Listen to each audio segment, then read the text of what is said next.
সকালটা ছিল একদম অন্যরকম। সূর্য তখনও পুরোপুরি ওঠেনি। আমরা ৮ জন মিলে ব্যাগ গুছিয়ে রওনা দিলাম আলীকদমের পথে। গাড়ির জানালা দিয়ে ঢুকছিল ঠান্ডা হাওয়া। চোখের সামনে একটার পর একটা পাহাড়।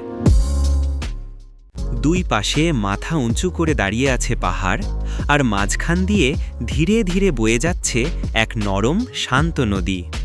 প্রকৃতির এই দৃশ্য যেন নিজের গল্প বলে। শান্তি, ভালোবাসা আর সময়ের নরম ছোঁয়া মিশে আছে প্রতিটি ঢেউয়ে। এ যেন পৃথিবীর বুকের মাঝে লুকিয়ে থাকা এক নিঃশব্দ কবিতা।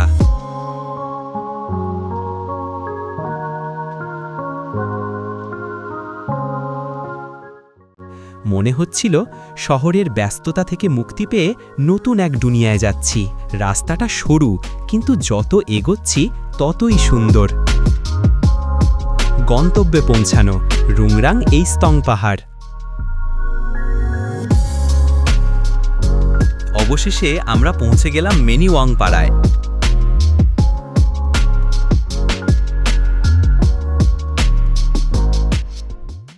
রাতে ঘুমিয়ে সকালে ১ কাপ কফি।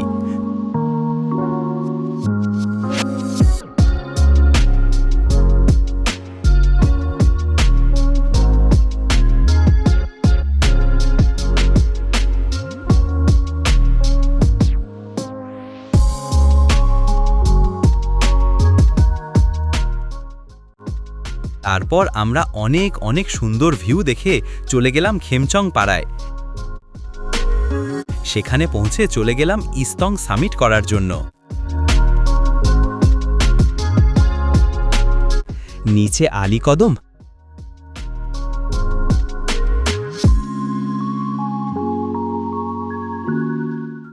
এই দৃশ্য, এই প্রশান্তি সব কষ্ট ভুলিয়ে দেয়।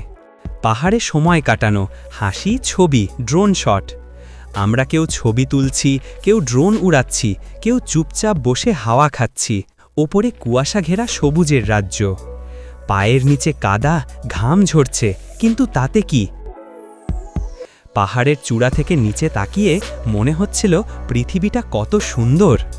হাসি, মজা, বন্ধুত্ব সব মিলিয়ে যেন এক মুহূর্তেই সময় থেমে গেল।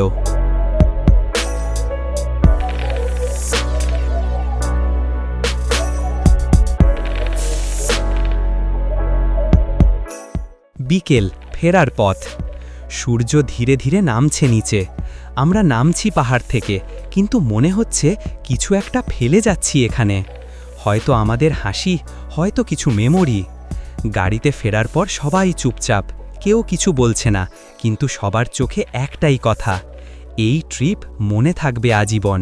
রুমরাং এইস্তং পাহাড় শুধু একটা জায়গা না, এটা আমাদের ৮ জনের বন্ধুত্বের গল্প। প্রকৃতির কোলে কাটানো কয়েকটা নিখাদ মুহূর্ত।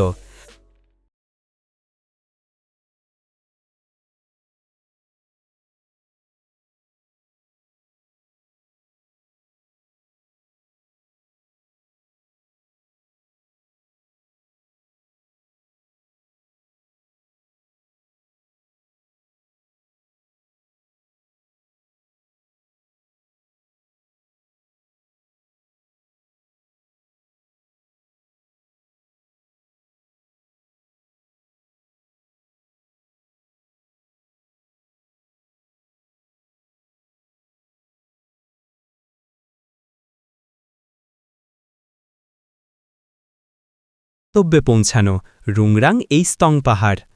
অবশেষে আমরা পৌঁছে গেলাম রুংরাং এইস্তং পাহাড়ে।